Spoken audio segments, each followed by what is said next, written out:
Amen. Amen. Dis à ton voisin, on est venu rencontrer Dieu.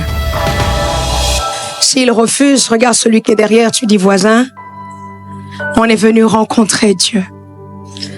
Lève ta main droite, déclare avec moi que tout homme soit reconnu menteur, mais que seul Dieu soit reconnu pour vrai. Encore une fois, que tout homme soit reconnu menteur, mais que seul Dieu soit reconnu pour vrai. Lorsqu'on prend ce mot, ça veut dire être attentionné. La Bible nous dit une histoire très claire. Jésus est sur le point de monter sur la croix. Alors, il va prier, il ramène avec lui quelques disciples. Il dit aux disciples, pendant que moi je suis en train d'aller prier, vous restez ici, veillez avec moi. Alors il commence à prier, il commence à pleurer, en disant à Dieu, Seigneur, épargne-moi, épargne-moi. Je suis en train de dire à quelqu'un, il y a certaines épreuves pour lesquelles tu dois passer pour manifester la gloire de Dieu en toi. Ils sont en train de dormir. Je ne sais pas qu'est-ce qui a tué ta vie de prière. Je ne sais pas qu'est-ce qui t'a mis down, qui fait en sorte que quand tu te mets à prier, tu commences à dormir. Je ne sais pas qu'est-ce qui a fait en sorte qu'il éteigne la flamme de Dieu en toi. Mais je suis en train de dire comme prophète qu'en sortant d'ici, ce que le diable avait éteint, Dieu est en train de le rallumer. En réalité, je dirais que deux impacts concernant la prière. Deux réalités importantes. Je pense qu'en entendant ce message, mon objectif, c'est que tu rentres même en retraite de prière. Mon objectif, c'est que tu puisses rencontrer le Dieu de cette montagne. Deux réalités importantes que vous allez noter avec moi. La Bible dit une chose. Jésus dit aux disciples, veillez et priez. Il dit une chose, afin que vous ne tombiez pas dans la tentation. Ça veut dire, la prière a la capacité de nous éviter les mauvaises conséquences. Si vous ne priez pas, vous ne veillez pas, vous tomberez facilement dans la tentation. Mais si vous veillez, vous priez, il y aura beaucoup de difficultés à ce que vous puissiez tomber dans la tentation. Un homme qui prie est un homme qui évite les mauvaises conséquences. La Bible nous dit une chose, un décret sort dans le palais qu'il est interdit de prier pendant les 30 jours. Ces hommes-là font exprès afin de mettre un piège à Daniel. La Bible nous dit lorsque Daniel va prier, il priait 3 fois dans la journée, donc il savait que Daniel était obligé de prier. Lorsque Daniel va prier, il se met à prier. Ma Bible me dit que ces hommes rentrent tumultueusement dans la salle. Ça veut dire, même les événements autour n'arrêtent pas sa prière. Même les choses qui se passaient autour n'ont pas arrêté la prière de Daniel. Je suis en train de dire à quelqu'un, même quand tu seras dans la fosse au lieu, continue à prier. En réalité, le problème n'est pas ce qui se passe autour.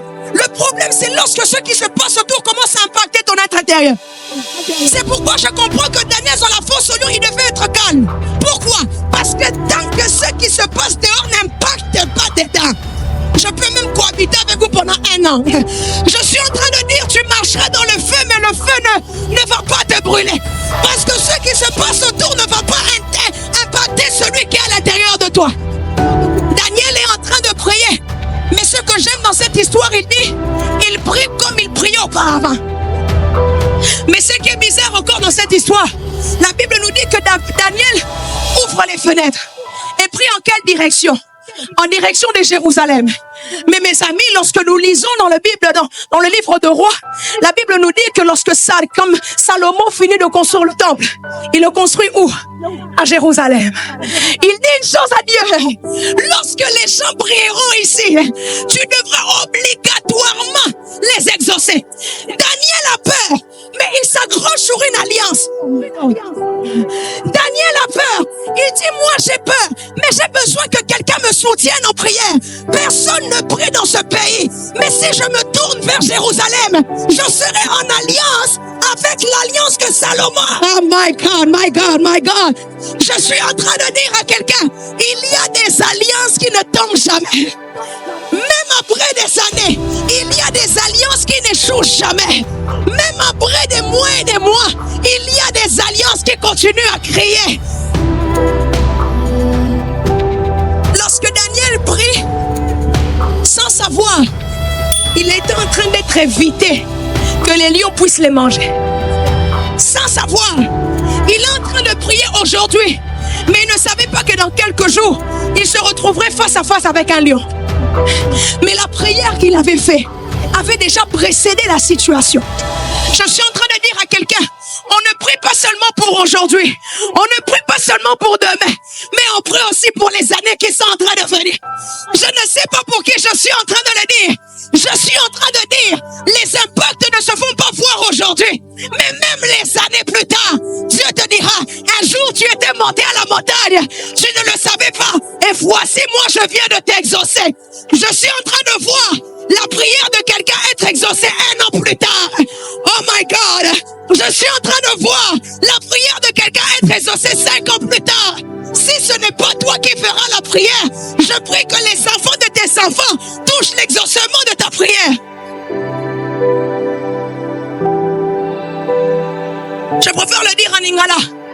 Nzambe soki nga na moni yango te. Bana ya bana na nga ba mona ngo ba simba. Nzambe soko ya nolinga ata te. Pona masumu moko na sala. Ata mona na nga moko. Amona mabondelo na sala lelo. La prière a la capacité de nous éviter les mauvaises conséquences. Tu tombes facilement dans le péché parce que tu ne pries pas beaucoup. Pourquoi je me masturbe toujours? Est-ce que tu pries toujours? Tu tombes facilement dans l'adultère parce que tu ne pries pas toujours. Vous savez, une personne qui prie est en train de construire sa santé spirituelle. Une personne qui prie est en train de construire sa santé spirituelle. C'est pourquoi il y a des choses, moi je me dis, qui ne peuvent jamais m'arriver. Pourquoi? Parce que je sais comment je suis en alliance avec Dieu. Il y a des tentations, si ça t'arrive, c'est que tu ne pries pas. Remarquez, Joseph est devant la femme de Potiphar. La femme de Potiphar a tout ce que Joseph aime. Mais la femme de Potiphar n'est pas ce qui est bon pour sa destinée. Il regarde, Joseph regarde cette femme, il dit à sa kitoko. Maquillage peut faire bien, mais t'es lobby n'angele qui oyo. J'aimerais dire à quelqu'un, prends conscience de ta destinée. J'aimerais dire à quelqu'un, ne tue pas ta destinée pour un plaisir de 5 minutes. Je prendrai conscience de ma destinée. Je me renonce à un frère mon corps.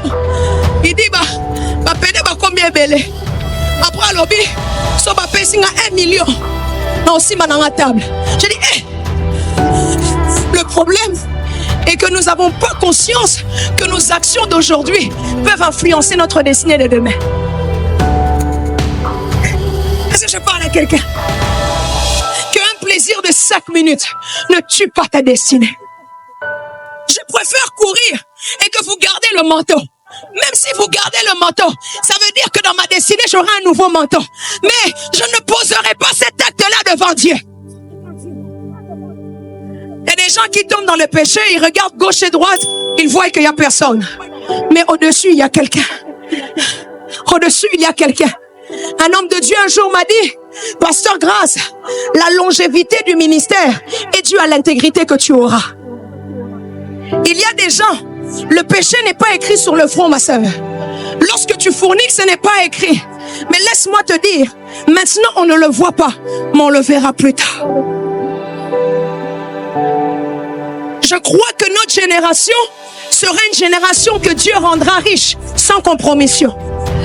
Je crois que notre génération sera une génération que Dieu va élever dans les voies sans compromission. Je crois qu'on va commencer à s'asseoir dans les assemblées nationales sans fétiche, sans occultiste, sans ganga, sans rien, juste avec Jésus. Est-ce que je vais me ramener ma Bible, s'il te plaît? Écoutez, hier je le disais, j'ouvre la parenthèse et je le ferme. Vous savez, n'allez jamais, j'aime prêcher avec ma Bible, n'allez jamais dans un endroit où on vous prêche, on ne vous prêche pas Jésus. Un pasteur qui prêche et ne prêche pas Jésus fait du sport.